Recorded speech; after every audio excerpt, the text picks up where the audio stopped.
Ndërsa dallimet mes Shteteve të Bashkuara dhe Evropës rriten, Kosova po ashtu përballet me një moment përcaktues, ku të kërkojë mbështetje. Me sfidat që e presin nga dialogu me Serbinë deri tek antarësimi në organizata të ndërkombëtare, ekspertët i sugjerojnë t'i forcojë lidhjet me EBE-n dhe me aleat përtej perëndimet. Përshëndetje të nderuar shikues, mirë se vini në edicionin e ri të ekspozes magazinës së përjavshme televizive të Radios Evropa e Lirë. Unë jam Valona Tela. Në 4 javët të fundit, SHBA-ja i çoi mesazh Evropës që të mos llogarisë përgjithmonë në mbrojtjen prej saj. Evropianët folën për nevojën e pavarësisë në siguri dhe shprehën shqetësim për të ardhmen e NATO-s. Në zyrën ovale kishte përplasje diplomatike mes presidentit amerikan Donald Trump dhe atij ukrainas Volodymyr Zelensky. Washingtoni ja ndali ndihmën ushtarake Kievit dhe pezulloi ndarjen e informacioneve të inteligjencës me të. Në Kosovë, për gati 4 javë, u numëruan vota. Votat që u dhanë për zgjedhjet parlamentare të 9 shkurtit. Procesi i numërimit të tyre nisi atë natë dhe nuk përfundoi deri më 5 mars. Çështja nuk është më tek kjo vonesë, por te pyetja që mbetet pa përgjigje: kush dhe kur do ta formojë qeverinë e re? Ndërkohë që ngjarjet në botë shpalosen me shpejtësi njëra pas tjetrës, udhëheqësit politik në Kosovë duket se kanë hyrë në pazarllëk me njëri tjetrin për ulset parlamentare.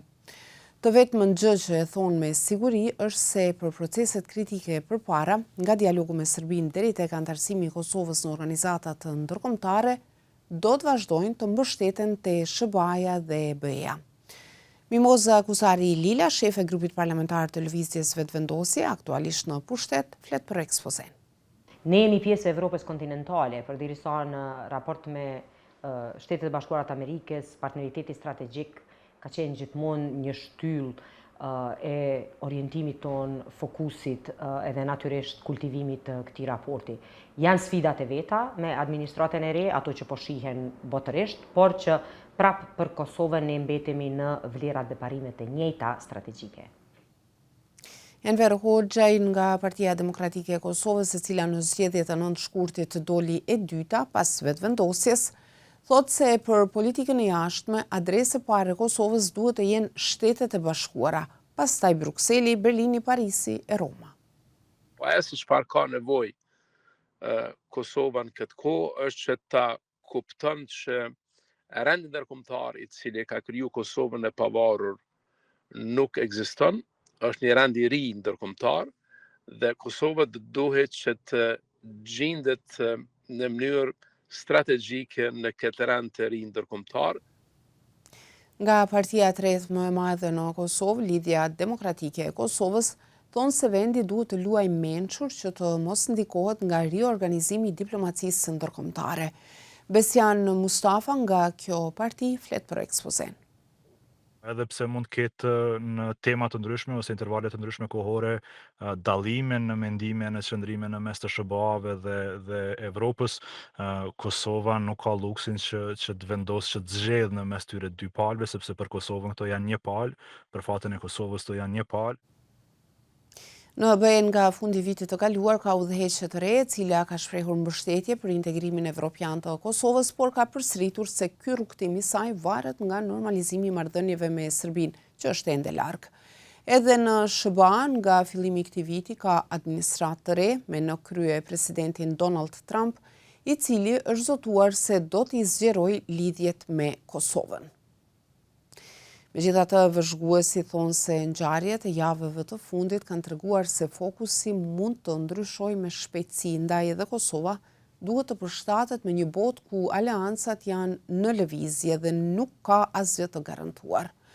Romana Vlahutin nga Fondi Gjerman Marshall i Shteteve të Bashkuara thotë se pozicioni i Ballkanit Perëndimor në politikën e jashtme të SHBA-s nuk është i sigurt. Kosova sipas saj duhet të fokusohet në forcimin e partneriteteve të saj me vendet evropiane dhe me vetë BE-n.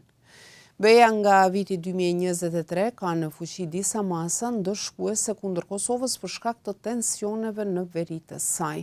Nga viti 2022, bloku nuk e ka shqyrtuar as aplikimin e Kosovës për antarësim në të. E pyetur se a mund të mbështetet Kosova në një BE të tillë me 27 anëtar të ndryshëm, Vlahutin thotë. It is really not in the Vërtet, nuk është në interesin e BE-s që të ketë ndonjë krizë të hapur në kontinentin evropian. Është absolutisht në interesin e BE-s që Ballkani Perëndimor të jetë i sigurt dhe i qëndrueshëm. Dhe në këtë kontekst mendoj se interesat e Kosovës dhe interesat e BE-s janë të njëjta. Për Tefta Kelmendin nga Këshilli Evropian për marrëdhënie me jashtë, Kosova duhet të ripërpunojë marrëdhëniet e saj me BE-n dhe shtetet anëtare kyçe të tilla si Franca. Përçarja transatlantike, thot ajo, ka implikime serioze për sigurinë e gjerë evropiane dhe Kosova, duke qenë në një zonë gri, pa njohje të plotë ndërkombëtare, është veçanërisht e cenueshme. Kelmendi vlerëson se kjo është një kohë kritike për BE-n për të rritur mbështetjen e saj për Kosovën, por thot se edhe Kosova duhet të jetë më pragmatike dhe fleksibile dhe të përshtatet me shpejtësi kundrejt pasigurive.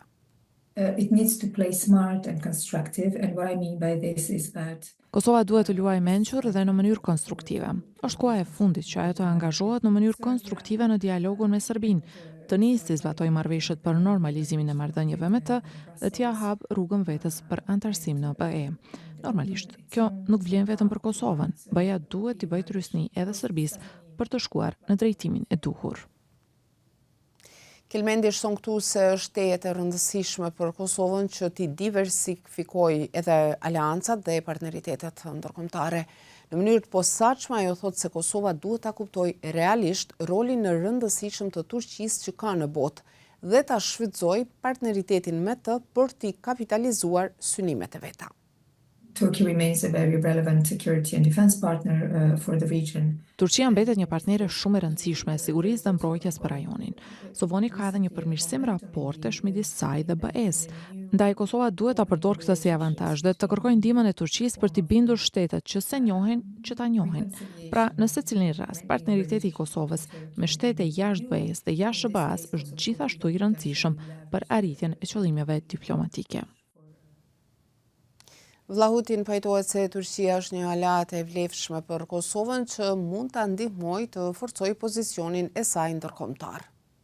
I think European Union will have to Mendoj se Bashkimit Evropian do t'i duhet të përafrohet me Turqinë. Turqia është një fuqi serioze ushtarake dhe mund të bëjë shumë të mira në rajon. Po të isha në Kosovë do të shkoja në Ankara një herë në javë. Ankara once a week. Kosova është vendi vetëm në Ballkanin Perëndimor që nuk është kandidat për antarësim në BE. Marrëdhëniet e tensionuara me Serbinë kanë penguar edhe në procese të tjera si antarësimi në Interpol, UNESCO, Këshill të Evropës e kështu me radhë. Në vitet e fundit, qeveria e kryeministrit Albin Kurti është kritikuar në mënyrë të posaçme nga zyrtarët amerikanë për shkak të disa vendimeve që janë parë si të pakoordinuara dhe me ndikim jo të mirë në jetesën e komunitetit serb në Kosovë. Kelmendi nuk e përjashton mundësinë që Kosova të përballet me trysni të shtuar nga Shtetet e Bashkuara për t'u siguruar autonomi më të madhe komunave me shumicë serbe. We can only see what's happening in Ukraine. Ne vetëm mund të shohim atë që po ndodh me Ukrainën dhe të imagjinojmë se çfarë mund të ndodhë me Kosovën.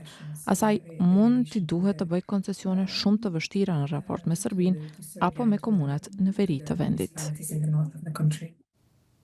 Për ambasadorin Vlahutin, këto janë situatat e cilat thjesht nuk mund t'i përballonin nëse nuk jeni të bashkuar dhe që kërkojnë shumë punë, shumë komunikim, shumë dialog dhe shumë miq e partner. Ajo beson se opsioni më i mirë për Kosovën është që të krijojë një qeveri të unitetit kombëtar për të siguruar përfshirjen e të gjitha grupeve në menaxhimin e proceseve të rëndësishme. The only thing that gives me a bit hope is Gjëja vetme që më jap shpresë në këtë kohë është mënyra se si është bashkuar Evropa. Kam ndjesinë sikur edhe Mbretëria e Bashkuar është rikthyer plotësisht në BE. Presidentja e Kosovës Vjosa Osmani, e cila ka rol udhëheqës në politikën e jashtme të vendit, përsërit vazhdimisht rëndësinë e partneriteteve ndërkombëtare për zhvillimin dhe stabilitetin e Kosovës. Analistët thonë se këto zotime duhet të tejkalojnë retorikën e thjeshtë dhe të shndrohen në veprime të prekshme dhe progres të matshëm.